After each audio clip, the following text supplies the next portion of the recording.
अस्सलामुअलैकुम। तो इस वीडियो के अंदर हम लोग सिंगुलैरिटी और स्विचिंग फंक्शंस को देखेंगे। तो हमारे पास तीन तरह के होते हैं ये, यूनिट स्टेप, यूनिट इम्पल्स और यूनिट रैम्प। उससे भी पहले हमें ये पता होना चाहिए कि स्विचिंग और सिंगुलैरिटी फंक्शंस कहते किसे हैं। तो फॉर एग्जांपल हमारे पास ऐसा कोई भी फंक्शन जो हम सर्किट के अंदर एनालाइज करेंगे, ऐसा कोई भी फंक्शन जिसकी वैल्यू होगी किसी टाइम इंस्टेंट पे इसकी वैल्यू ज़ीरो होगी, उसके अलावा जितने भी टाइम इंस्टेंट पे होगी उस पे उसकी वैल्यू फाइनाइट होंगी। ठीक है, या अगर हम इसको और इजी समझे तो अगर फॉर एग्जांपल कोई स्विच लगा हुआ है, ठीक है, और उस स्विच के बंद या खुलने से कोई वोल्टेज है उसकी वैल्यू ज़ीरो हो गई, सही है, और ज़ीरो हो गई, इस टाइम के बाद ज़ीरो हो गई, इस टाइम से पहले उसकी ये फाइनाइट वैल्यू थी। तो ये सारी चीज़ें जो हम देखेंगे वो हम सिंगुलैरिटी या स्विचिंग फंक्शंस के अंदर देखेंगे, सही है। अब हमारे पास ये तीन तरह के हैं, पहला है यूनिट स्टेप, यूनिट इम्पल्स और यूनिट रैम्प। तो सबसे पहले हम थ्योरेटिकली इसको समझेंगे कि क्या होते हैं, फिर उसके बाद हम इसको मैथमेटिकली समझेंगे। तो यूनिट स्टेप का मतलब ये होता है कि सर्किट के अंदर कोई भी चेंज आया, ट्रांजिशन चेंज, ठीक है, और वो जो सर्किट के अंदर चेंज आया उस चेंज से पहले का जो हमारे पास वैल्यू होती है इस फंक्शन की, स्टेप फंक्शन की, वो ज़ीरो होती है।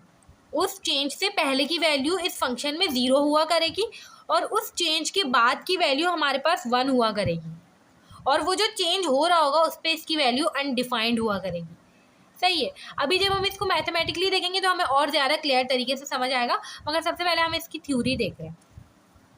यूनिट इम्पल्स का मतलब क्या होता है कि एक स्पेसिफिक टाइम पे उस सर्किट में चेंज होगा, और जिस सर्किट में वो इम्पल्स करेगा, सर्किट चेंज होगा, उसके अलावा जितनी भी वैल्यूज होंगी वो सारी ज़ीरो होंगी, सही है। और यूनिट रैम्प क्या होता है कि ये किसी सिग्नल, ये जो हमारे पास सिग्नल होगा, जो हमारा सर्किट होगा, ठीक है, उसमें कोई भी जो हमारे पास कोई सिग्नल बढ़ रहा है, सही है, तो उसका जो इंक्रीज होगा उसको शो करने के लिए हम यूनिट रैम्प फंक्शन का यूज़ करते हैं। फॉर एग्जाम्पल ज़ीरो पर जो है टाइम स्टार्ट हुआ और उसके बाद कोई फंक्शन, कोई चीज़ है वो बढ़े जा रही है, ठीक है, तो उसका जो इंक्रीज़ होगा वो हम यूनिट रैम्प से शो करेंगे, सही। तो इस तरह से करके ये तीन फंक्शंस हैं हमारे पास। अब हम इसका मैथमेटिकली देख लेते हैं ताकि हमें और अच्छे से समझ आ जाए कि हमारे पास किस तरह से होते हैं। तो ये हमारे पास यूनिट स्टेप फंक्शन है, और इसको समझने के लिए हमने ये जो है दो सर्किट देखेंगे अब हम, ठीक है। तो ये दो सर्किट बने हुए, ये स्विच लगा हुआ है यहाँ पे, यहाँ से कोई करंट सोर्स लगी हुई है और यहाँ पे आगे पूरा सर्किट है, ठीक है। अब अगर हम देखें तो यहाँ पे ये जो स्विच लगा हुआ है, तो टाइम लेस देन ज़ीरो पे ये स्विच क्या होगा, ये इस तरफ होगा, ठीक है, मतलब कि ये इस तरह से बंद होगा, और टाइम ग्रेटर देन ज़ीरो पे ये खुल जाएगा। अब टाइम लेस देन ज़ीरो पे अगर हम सर्किट का करंट देखें तो वो क्या है, हमारे पास करंट सोर्स तो यहाँ से इस तरह से ये इसका यू पाथ हो जाएगा। तो अगर हम देखें ना टाइम लेस देन ज़ीरो पे, टाइम लेस देन ज़ीरो पे इसका जो करंट है ना वो ज़ीरो हो गया, ठीक है। इसी तरह से अगर हम टाइम ग्रेटर देन ज़ीरो पे देखें तो ग्रेटर देन ज़ीरो पे ये स्विच यहाँ पे आ जाएगा, तो यहाँ से ये करंट जो है वो फ्लो करना शुरू कर देगा। तो हमारे पास टाइम ग्रेटर देन ज़ीरो पे करंट की कोई ना कोई वैल्यू होगी, तो हम इस फंक्शन को कहेंगे वन। तो ये फंक्शन, इस फंक्शन ने क्या किया, इस फंक्शन ने ये किया कि टाइम लेस देन ज़ीरो पे जो करंट है उसकी वैल्यू ज़ीरो रखी, तो हमने कहा यूनिट स्टेप फंक्शन है, मतलब जो भी करंट है हमने उसके साथ यूनिट स्टेप फंक्शन को हम इस तरह से शो करते हैं, ठीक है।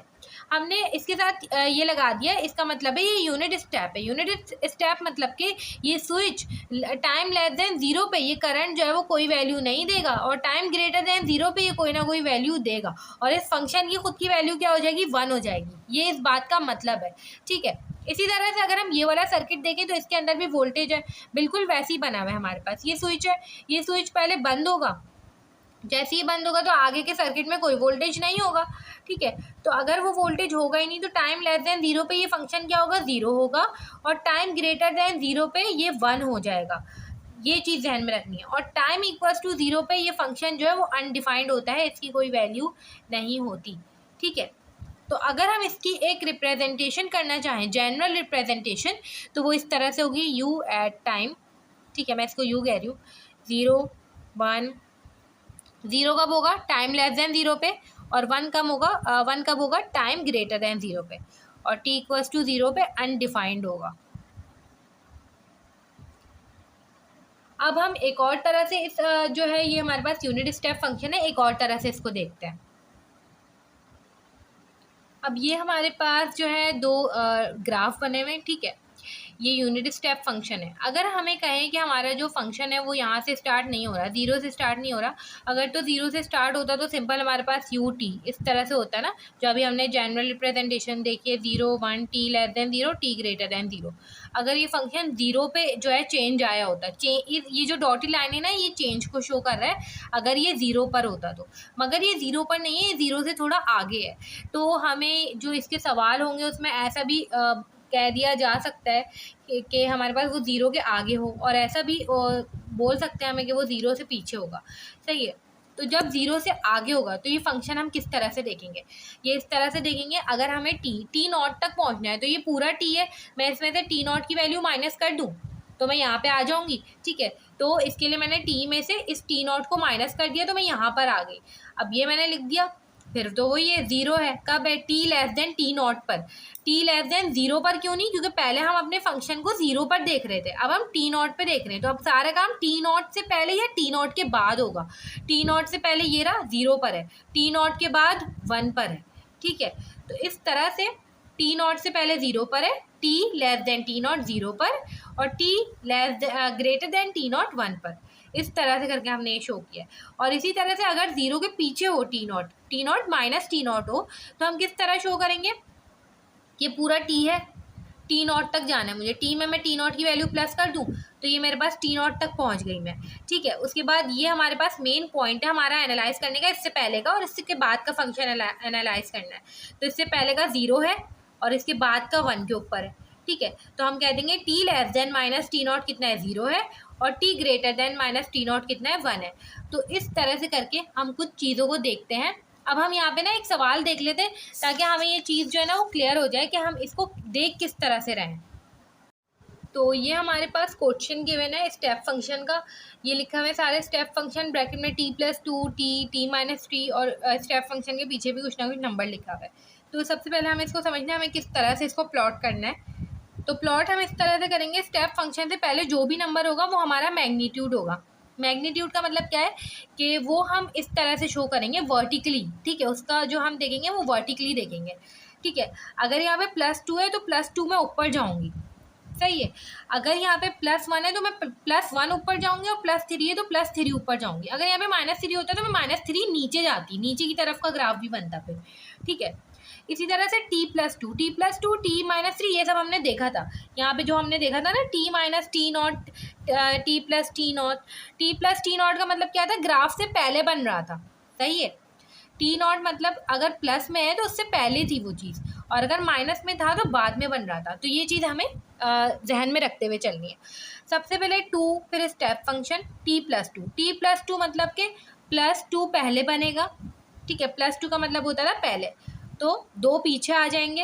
अब कहाँ तक जाएंगे? ऊपर 2 तक जाएंगे, क्योंकि यहाँ पे 2 लिखा हुआ है, यहाँ तक जाएंगे, सही है। उसके बाद का स्टेप फंक्शन का है? टी पर है, टी मतलब कि 0 पर होता है, सही है। 0 पर आएंगे, और 0 पर कितना बढ़ेगा? 1 लिखा हुआ है यहाँ पे, तो 1 बढ़ेगा, तो 0 तक आए और यहाँ पे 1 बढ़ेगा, इस तरह से करके।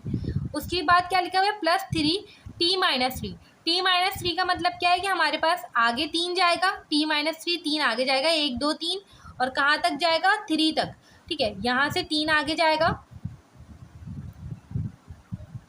और कितना ऊपर बढ़ेगा? 3 ऊपर बढ़ेगा। अगर ये -3 में होता तो 3 नीचे आते, +3 लिखा हुआ है तो 3 ऊपर बढ़ेगा, 1 2 3।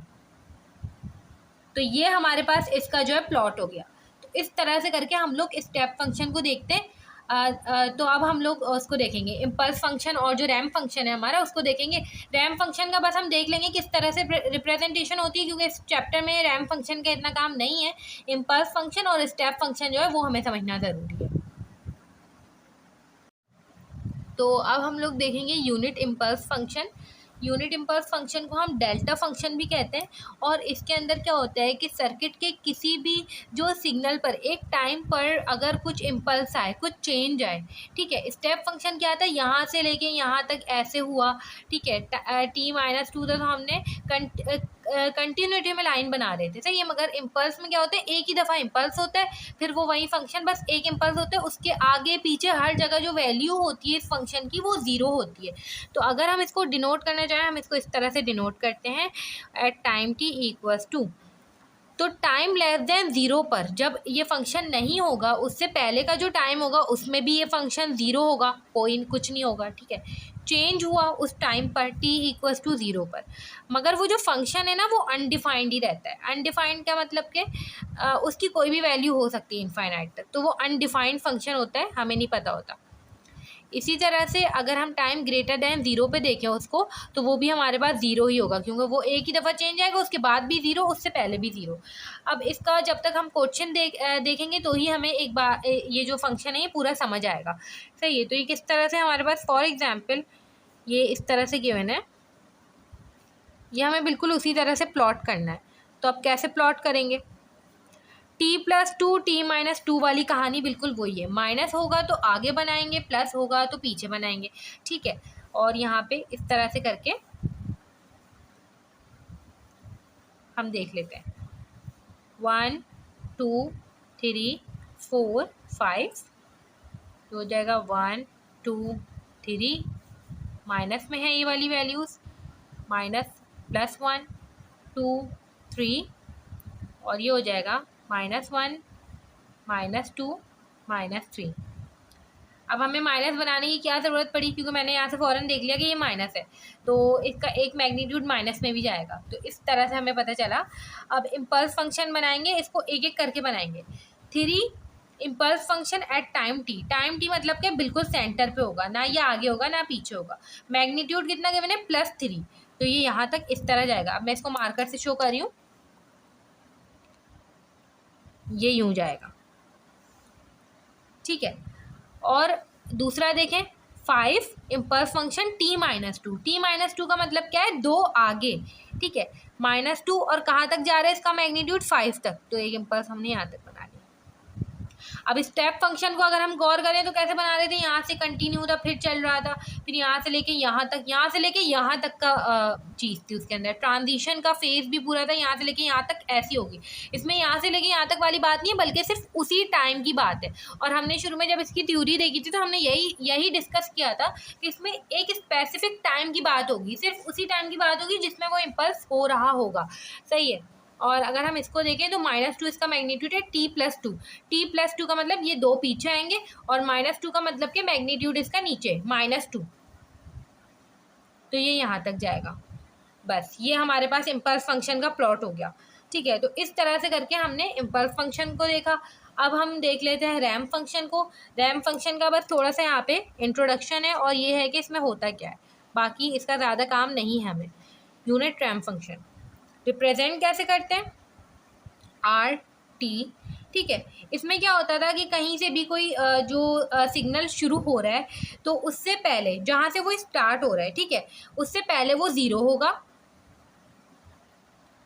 और स्टार्ट होने के बाद वो इंक्रीज होता जाएगा, ठीक है। उसकी कुछ ना कुछ वैल्यू होगी, तो उस वैल्यू को हम t से रिप्रेजेंट करेंगे, और t > 0।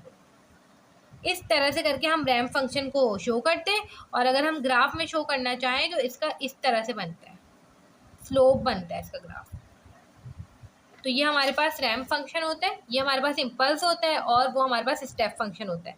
और ज़्यादा सही से हमें कब समझ में आएगा, जब हम इसकी प्रैक्टिस प्रॉब्लम्स करेंगे और उसके अंदर इस फंक्शंस का यूज़ हो रहा होगा, आई, और उसके साथ ब्रैकेट में इस तरह से लिख के दे दिया जाएगा, तो हमें पता चल जाएगा स्टेप फंक्शन है, इसमें ये इससे पहले ये 0 होता है, तो वो सोर्स हम हटा देंगे।